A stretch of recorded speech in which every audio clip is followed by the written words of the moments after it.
감사합니다. 본문이 너무 길었죠. 근데 본문 속에서 은혜 받을 때가 너무도 많습니다.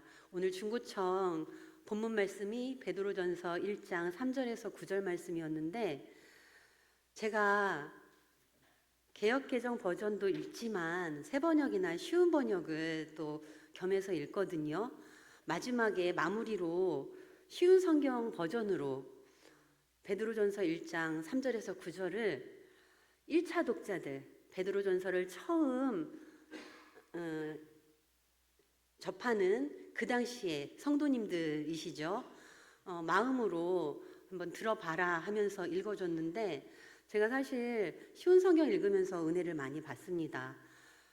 개역개정이 은혜가 없어서가 아니라 이렇게 좀 빨려 들어가는 조금 느낌이 달라요. 그래서 어느 순간에 말씀 속에서 막 마음이 찌릿찌릿해지기도 하고 설레기도 하고 슬프기도 하고 이런 느낌으로 말씀을 읽는 때가, 쉬운 성경 읽을 때가 많이 그런 것 같습니다. 그래서 오늘도 본문 말씀을 한 번 더 쉬운 성경 버전으로 읽어드릴까? 라고 생각을 했었는데 많이 길어서 한번 나중에 기회 되시면 쉬운 성경 버전으로 또 말씀을 읽어보시는 은혜도 누리시라고 또 말씀드려봅니다.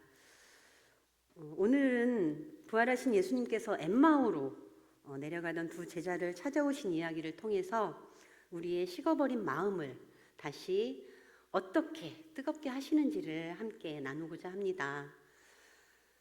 사실 우리 인생에는 엠마오 길과 같은 그런 시간이 있습니다. 젊었을 때 품었던 열정과 비전이 차츰 희미해지고, 또 현실의 무게, 몸의 연약함, 또 관계 속에서 어떤 상처, 여러 실패들을 거쳐오면서 한때는 기대하면서 살았지만, 소망 가운데 살았지만 지금은 잘 모르겠다, 이렇게 느끼는 시간, 엠마오로 내려가는 시간이 누구에게나 다 있는 것 같습니다. 자녀 문제, 건강 문제, 또 경제적인 어려움, 교회와 목회자의 연약함이 눈에 더 크게 보이는 그런 우리의 신앙 현실 속에서 우리는 나도 모르게 예배와 사명의 자리, 예루살렘에서 멀어져서 엠마오로 내려가는 길을 향할 때가 있습니다. 오늘 말씀은 바로 그런 길 위에 계신 성도님 한 분 한 분에게 주시는 하나님의 위로와 또 초청입니다. 본문으로 들어가 보겠습니다. 13절, 14절은 이렇게 말합니다. 그날에 그들 중 둘이 예루살렘에서 25리 되는 엠마오라는 마을로 가면서 이 모든 된 일을 서로 이야기하더라. 여기서 말하는 그날은 부활의 날입니다. 앞절 12절까지가 부활하신 예수님을 얘기하고 있습니다. 하지만 두 제자는 부활의 중심지인 예루살렘을 떠나서 지금 엠마오로 내려가고 있습니다. 19절 21절에 보면 이들의 마음이, 속마음이 잘 드러나 있습니다. 이렇게 말합니다. 우리는 이 사람이 이스라엘을 속량할 자라고 바랐노라. 바랐노라, 과거형입니다. 바라고 있다, 바란다, 현재형이 아니라 바랐노라, 과거형입니다. 한때는 예수님께 큰 기대를 걸었습니다. 그러나 십자가 사건을 보면서 그 기대가 무너졌습니다. 그래서 이제는 예루살렘을 떠나고 있습니다. 인생을 어느 정도 사신 분들이라면 누구나 이런 고백이 마음속에 생길 수 있습니다. 젊을 때는 하나님이 내 삶에 큰 일을 하실 줄 알았다. 그런데 세월이 흐르고 보니 별다른 것 없이 여기까지 왔다, 이런 생각이 들 수도 있습니다. 가정과 자녀와 사업에 대한 큰 꿈이 있었는데 이제는 그저 무탈하게 하루하루 지내기를 바란다, 이런 마음일 수도 있습니다. 교회에 대한 기대, 또 목회자에 대한 기대, 그리고 성도님들에 대한 기대도 어쩌면 많이 줄어들고 있는지도 모르겠습니다. 젊었을 때 품었던 이런 믿음의 소망, 믿음의 기대들이 어느새 바랐었다, 바랐노라, 이런 과거형으로 바뀌어 버린 건 아닌가 생각을 해봅니다. 기도 제목도 주님, 이렇게 나를 사용해 주십시오 라고 했던 용기 있는 기도들이 이제는 주님, 이 정도면 됐습니다. 더는 힘들지 않게만 해주세요. 이렇게 기도도 작아질 때가 있는 것 같습니다. 오늘 본문에서 엠마오로 내려가는 두 제자가 그렇습니다. 예수님이 메시아인 줄 알았는데, 그런데 예수님이 십자가에 달려 죽으셨다. 여인들이 부활 소식을 전했지만 우리 눈으로 본 건 아니다. 그래서 이들은 더 이상 기다릴 힘이 없습니다. 믿음의 자리, 기대의 자리를 떠나서 예루살렘을 떠나서 엠마오로 향하고 있습니다. 우리의 신앙생활도 오래 하다 보면 상처도 있고 실망도 있고 인간적인 경험도 많이 쌓이게 됩니다. 믿음의 연수가 늘어나면 늘어날수록 그만큼 어찌 보면 상처도 늘어나는 것 같습니다. 그러면서 예배의 자리, 소명의 자리, 예루살렘을 떠나고 싶은 마음이 우리 마음 한켠에 생기기도 합니다. 하지만 놀라운 사실이 있습니다. 바로 그 길 위에, 바로 그들이 절망 가운데 있는 그 길 한복판에 부활하신 예수님이 직접 찾아오셨습니다. 주님은 믿음 좋은 사람만 골라서 만나주시는 분이 아니십니다. 기대가 과거형이 되어버렸지만, 그리고 더디 믿는 제자들을 주님이 먼저 찾아오셨습니다. 부활하신 우리 주님은 그런 분이십니다. 우리 삶의 시간 속에서 우리도 믿음이 지치고 기도도 약해지고 그럴 때가 있습니다. 그런 우리에게 먼저 다가오시는 부활의 주님을 우리가 붙들기를 원합니다. 25절에서 예수님은 두 제자를 이렇게 진단하고 계십니다. 미련하고 선지자들이 말한 모든 것을 마음에 더디 믿는 자들이여. 마음에 더디 믿는 자들이여. 여기서 더디 믿는다라고 말을 하는데 이해가 늦다라는 뜻이 아닙니다. 이들은 말씀을 몰랐던 것도 아니고 선지자들의 말을 듣지 못했던 것도 아닙니다. 예수님으로부터도 여러 번 십자가와 부활에 대해서 들었습니다. 그러나 그 말씀을 들어서 알고는 있을지 몰라도 마음으로 믿지를 못했습니다. 지식은 있는데 해석이 올바르지 않았습니다. 예수님은 26절, 27절에서 모세와 모든 선지자의 글로 시작해서 또 성경 전체가 그리스도의 고난과 영광을 가리키고 있음을 친히 자세히 설명해 주십니다. 십자가는 실패가 아니다. 예정된 하나님의 길이다. 고난은 버림받음이 아니라 영광으로 들어가는 문이라는 것을 다시 한번 확인해 주십니다. 우리 삶을 돌아보면 이해되지 않는 일들이 덜어 있습니다. 덜어 있는 게 아니라 참 많은 것 같습니다. 돌아보면 왜 그때 그런 일을 겪어야 했는지 물음표가 생길 때가 있습니다. 왜 그렇게 기도 많이 했는데, 새벽마다 울부짖었는데 응답이 되지 않았는지 참 이해되지 않는다, 이런 생각을 하게 됩니다. 애쓰고 헌신하는 그 모든 것들이 상처로 돌아온 것 같아서 이해 안 될 때도 있습니다. 세월이 흐를수록 우리 안에는 이해되지 못하고 해석되지 않는 사건들이 하나둘 쌓입니다. 그래서 우리는 종종 이렇게 결론 내려 버립니다. 그냥 운이 좀 없었구나. 그때는 하나님이 나를 도와주지 않으신 것 같다. 기도해도 소용없더라. 그렇지만 부활의 주님은 우리에게 분명하게 말씀하십니다. 미련하고 선지자들이 말한 모든 것을 마음에 더디 믿는 자들아. 문제는 환경이 아닙니다. 해석입니다.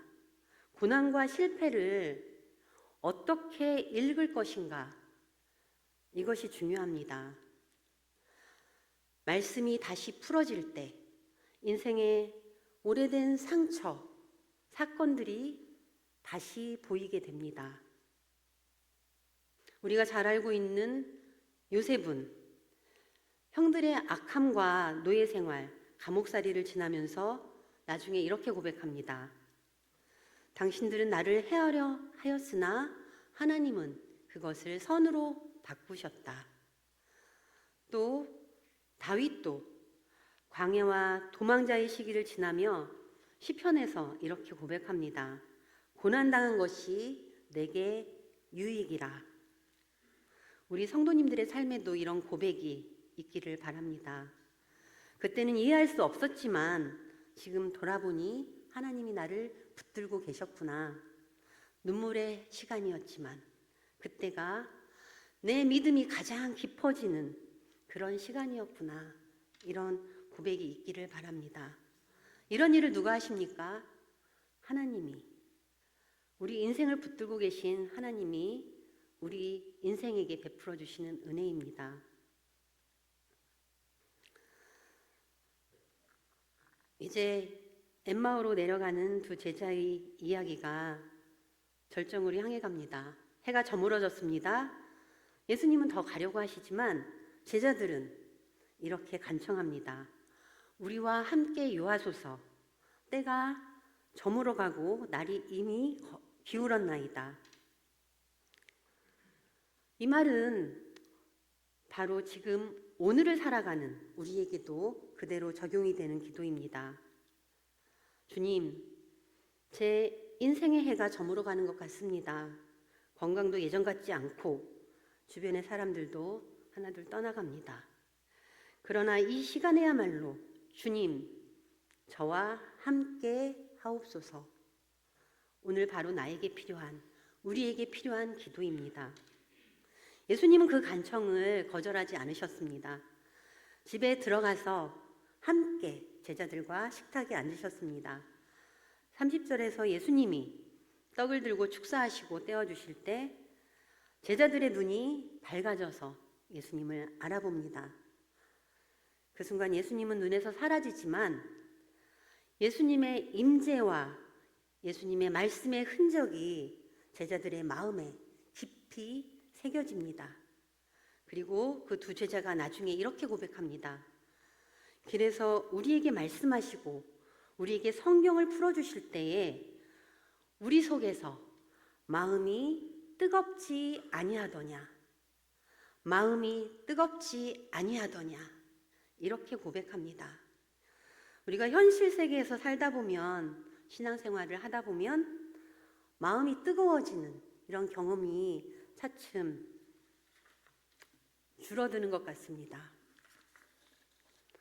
일이 많아서도 아니고 상처를 너무 많이 받아서 그럴 수도 있겠지요.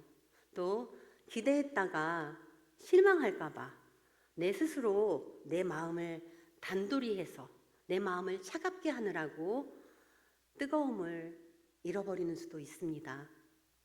어느새 마음이 굳어지고 말씀이 깊이 파고들지 않는 것처럼 느껴질 수 있습니다. 그러나 주님은 오늘도 우리에게 이런 은혜를 주시기를 원하십니다. 말씀을 들을 때, 찬양할 때, 기도 중에 우리 속에서 마음이 뜨거워지는 은혜를 회복시키기를 원하십니다. 그럼 마음이 뜨거워진 결과는 무엇일까요? 33절 이하를 보면 제자들은 곧바로 그 밤중에 예루살렘으로 돌아갑니다. 체력이 남아있어서도 아닙니다. 상황이 바뀐 것도 아닙니다. 마음이 뜨거워졌기 때문에 그 밤중에 다시 예루살렘으로 돌아갑니다. 오늘 우리에게도 이와 같은 동일한 은혜가 필요합니다. 몸은 예전 같지 않아도 책임과 역할은 조금 줄어들었어도 여전히 예루살렘으로 돌아가는 발걸음, 예배의 자리를 향하고 믿음의 공동체를 향하고 다음 세대를 향해 축복하는 그러한 발걸음이 우리 가운데 살아있기를 소망합니다. 이제 말씀을 정리하면서 성도님들께 드리고 싶은 3가지 초청을 나누고자 합니다. 먼저 바란노라, 과거형을 바라고 있다라는 현재형으로 바꾸어 봅시다. 혹시 신앙에 대한 기대가 과거형으로 남아있다면 이제는 버립시다. 바란노라, 바랬었노라가 아니라 바라노라, 바라고 있노라, 현재형으로 바꿔서 살아계신 하나님의 뜻을 이루어가는 우리가 되었으면 좋겠습니다. 젊었을 때는 많이도 바랬었지, 또 한때는 교회를 위해서, 자녀를 위해서, 또 나라와 민족을 위해서 뜨겁게 기도했었지, 이런 했었지로 남겨두지 말고 이제는 더 많이 기도합니다. 교회를 위해서, 자녀를 위해서, 나라와 민족을 위해서 이제 더 뜨겁게 기도합니다. 이런 현재형의 신앙생활을 우리가 해냈으면 좋겠습니다.